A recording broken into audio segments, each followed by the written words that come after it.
Assalamualaikum warahmatullahi wabarakatuh. Waalaikumsalam warahmatullahi Alhamdulillahirabbil alamin. Wassalatu wassalamu ala asyrafil anbiya'i wal mursalin sayyidina wa habibina wa maulana Muhammadin sallallahu alaihi wa ala alihi wa sahbihi ajma'in amma ba'du.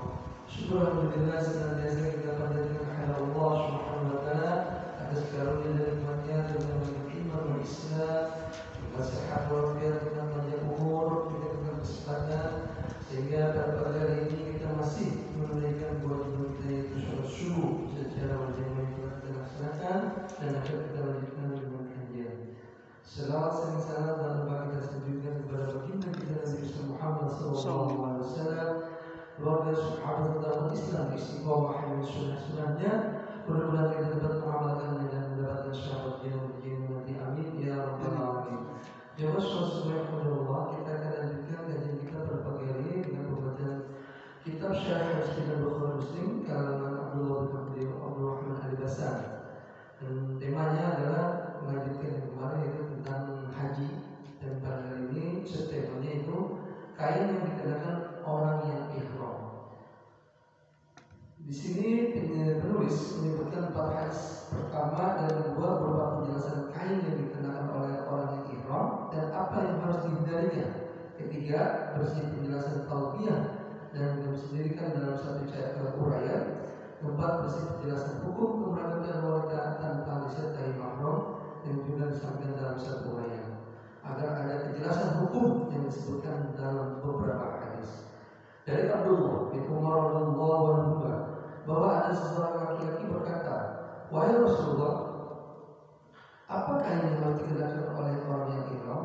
Beliau menjawab, "Dia tidak boleh mengenakan kemeja, sorban, celana, kopiah, sepatu kecuali orang yang tidak mendapatkan 2 sandal, maka hendaklah dia mengenakan 2 sepatu bot dan hendaklah dia memotongnya hingga di bawah kedua mata kaki dan tidak boleh menggunakan sedikit pun kain yang dicelup jafaran dan wars." Dalam riwayat Al-Bukhari disebutkan wanita tidak boleh mengenakan kain cadar dan tidak pula sarung tangan. Para sahabat tahu bahwa ihram memiliki keadaan tersendiri yang berbeda dengan keadaan di luar ihram. Karena itulah seseorang bertanya kepada Rasulullah SAW tentang beberapa hal yang diperbolehkan untuk dikenakan orang yang sedang ihram. Sebenarnya pertanyaannya lebih mengena jika ditujukan untuk hal-hal yang harus dijauhi, karena bilangan dan jenisnya lebih sedikit. Sementara Rasulullah SAW juga telah diberi kata-kata yang singkat namun banyak maknanya. Maka beliau menjawab pertanyaan itu dengan menjelaskan hal-hal yang harus dihindari oleh orang-orang yang sedang ihram. Berarti lainnya tetap dalam dasar hukum hal. Dengan begitu dapat dipetik ilmu yang banyak. Rasulullah SAW merinci jenis-jenis pakaian yang diharamkan bagi orang yang sedang ihram, masing-masing dengan jenisnya dan mirip dengannya.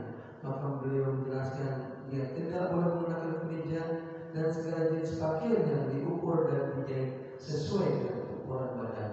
Sorban, topi, kopiah dan apapun yang menutupi kepala, dililitkan kepala dan dililitkan padanya. Tidak boleh celana dan menutupi anggota tubuh di bagian lain.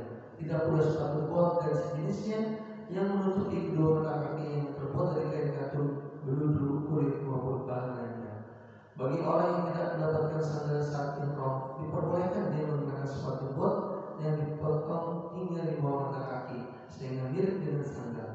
Beliau menambahi penjelasan agar tidak ada pertanyaan lagi, apakah timingnya amat tepat dengan menjelaskan apa yang diharapkan bagi orang yang sedang ihram secara terbatas, laki-laki maupun wanita. Seraya bersabda, dia tidak boleh menggunakan kain apapun yang dijahit maupun yang tidak dijahit jika dicelup dengan jafar atau wars. Hal ini sebagai isyarat larangan menggunakan segala jenis wewangian. Kemudian beliau menjelaskan apa yang mesti dilakukan wanita, yaitu pengharaman mengenai kain cadar dibuka dan menggunakan sarung tangan. Dari kesimpulan hadis tersebut, pertanyaan pertama diajukan harus mengarah ke tujuan yang hendak diketahui. Yang kedua, jika orang yang bertanya mengetahui bahwa pertanyaan tidak menyasar, hendaknya dia meluruskan dan memperbanyak makna yang dikehendaki dan mengembangkan pertanyaan itu seperti dalam firman Allah Subhanahu wa taala ayat 180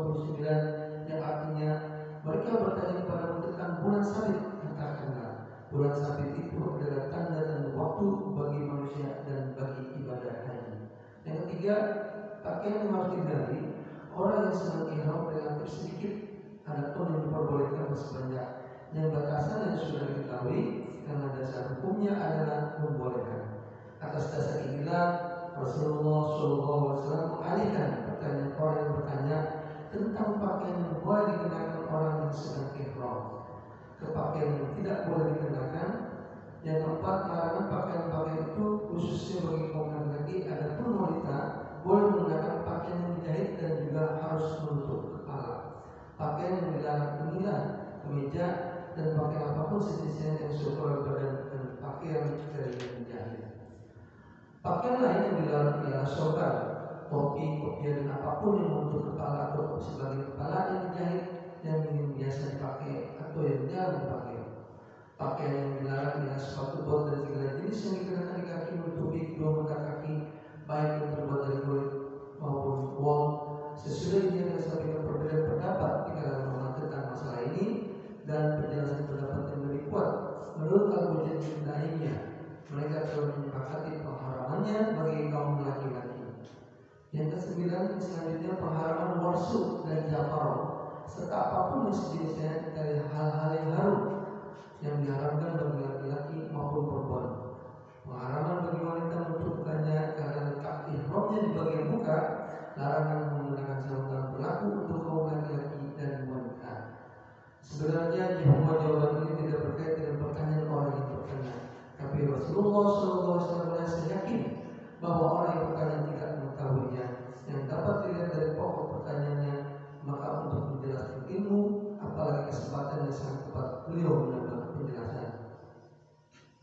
Al-Qadi yang menyatakan orang-orang muslim telah sepakat bahwa hal yang disebutkan dalam hadis ini tidak dibolehkan dikenakan oleh orang ihram. Beliau melarang celana dan kemeja yang dijahit, sorban dan kopiah serta apapun yang menutup kepala yang dijahit maupun yang tidak dijahit.